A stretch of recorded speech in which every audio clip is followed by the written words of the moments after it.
All right, music fans, welcome. Harmless Dave here on the Harmless Dave channel. Uh, it's a slow day in the world of classic rock. It's kind of a busy day in other news, but the classic rock world remains very silent. In fact, the music community in general is a little tongue tied today with their stories. Um, and I'm just observing, like I always do in real time, for a couple of people, just like you there, and just like me here. So here are some of the stories that the rock media is covering on September 11th, 2025, the day after commentator Charlie Kirk got assassinated. All right. How Warrant became victims of their own success with cherry pie. That's compelling, huh?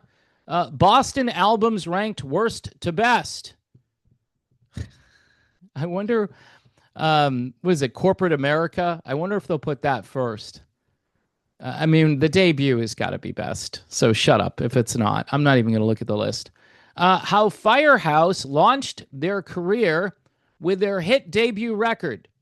Well, they were making really good music. That's how they launched their career. And they got signed by a record label. And guess what? Then they were destroyed by the same industry that signed them. I think probably in what, 89 or 90 or something like that. Twisted Sister is having a reunion. Won't include Mark Mendoza. Let me see what else is going on. There's got to be some news that's tied in to what happened yesterday or maybe what happened 24 years ago. Pearl Jam fostering kittens found near their Seattle headquarters. So if you want to find Pearl Jam, go to Seattle. That would make sense, right? But they're fostering kittens. Aren't there human beings wandering around Seattle that they could foster? The cats are more important, and they're probably easier.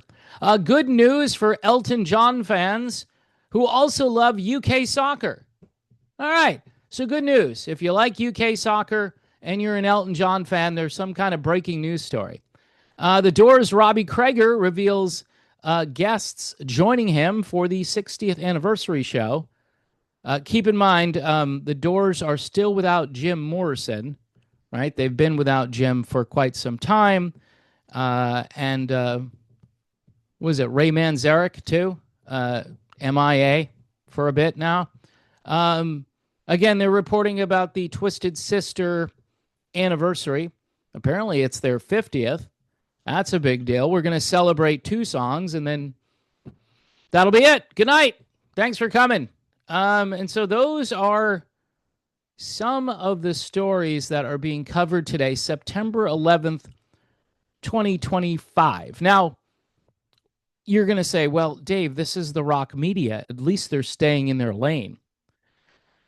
Well, it's funny how you get all of these rockers react segments to certain news stories that seem to be of major concern for the people in this business, right? I mean, people pass away and rockers react to this one and that one. No offense to Ozzy Osbourne. But, you know, he was given a lot of ink and deservedly so. But it's interesting. We had this thing. Forget about what happened with Charlie Kirk, because all of these people hated Charlie Kirk, right? But what happened 24 years ago, you would think somebody would write something about what happened and how the rock community came together. There were concerts and stuff. Bruce Springsteen did that song, I think, The Rising, right? Which, again, wasn't my favorite song in the world, but at least it was something. You really got to go over to the country music world where Alan Jackson wrote this song almost on the spot called Where Were You, which I think went straight to #1 on country radio. And it's a very stream of consciousness kind of song. It's not all that catchy or anything, but it captured what happened on 9/11. and several other country musicians, I think, um, paid a lot of attention to that and probably are today. I didn't go over to see what was happening in the world of country music. Probably not the bro country or the rap country or beat country or whatever you'd like to call it, Nashville based country that is uh, the most popular form, apparently. Someone sent me a message about genres, how they're trying to make every genre sound the same. And I have to kind of concur with that statement. But here it is, 9/11. We had a crazy political assassination in the country yesterday.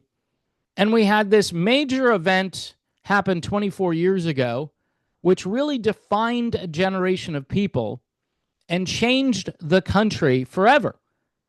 And the music industry, which does dabble often in political things. Remember the story about Joan Jett and how she's upset at Domino's because they don't have vegan cheese on their pizza, right? They'll cover that. That's a big breaking news story on classic rock stations. Joan Jett was in the neighborhood and she was hoping that you'd change your menu to vegan for her. Put some gooey cheese, really good tasting, ultra processed cheese on a pizza so you can make it truly vegan. Unreal. But not a peep about 9/11. And I don't expect them to say anything about Charlie Kirk because I'm sure 98% of the rock community probably hates Charlie Kirk. I don't know, folks. I'm just in a mood today. I'm sorry. I'm in a mood. I had one guy say, I thought this was a music-based channel. Read the description of the channel. Read it.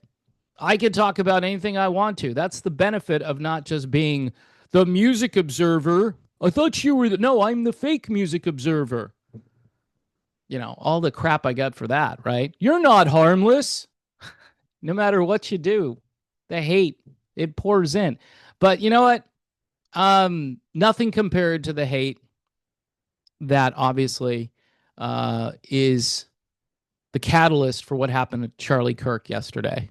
And by the way, the online hate, the spewing continues.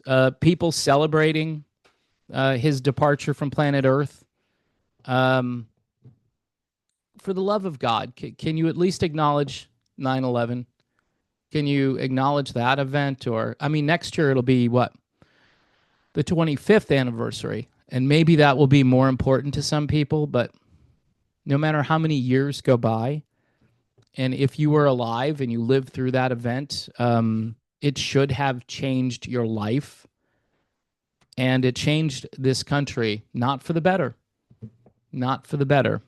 Boarding airplanes, all this crazy security, looking over your shoulder. And now I guess people with certain religious beliefs, if we believe in biology or science, we might have to start looking over our shoulder. We're one of those. Yeah, we're one of those crazy people that believe in science, actual science, and not like fake science or science of the science of delusion, and then coddling the delusion and telling everybody it's normal. Nope. Again, I'm for the normal. All right. If you watch the last video, I think my political party is the normal party. That's what I'm going to call it. I'm a normalist. I'm a normaltarian. I don't know. I'm just going to call it the normal party. In case people want to know what party I belong to. And I'm probably going to make t-shirts because I believe in it. And maybe I'll even sell the t-shirts. Who knows? Who knows? It'll be a cottage industry. Sorry to you Republicans and Democrats. I know there are some good people out there who do politics, but apparently it doesn't matter. It doesn't matter. If you get involved in trying to change the world apparently will come after you, and the world might even kill you. All right? So, yeah, big breaking news today. Good news for Elton John fans who also like UK soccer. And Pearl Jam fostering kittens found near their Seattle headquarters. Wow. That is big stuff. And when I say it's a slow day in the world of classic rock, now you know what I'm talking about. God bless everyone. Remember, Jesus loves you, and you can go to Jesus no matter what condition you're in. In fact, Jesus hung out with the worst of the worst. Tax collectors. Even today, tax collectors kind of suck, right? But they were far worse back in the days of Jesus and his apostles, right? Much worse. But there's Matthew.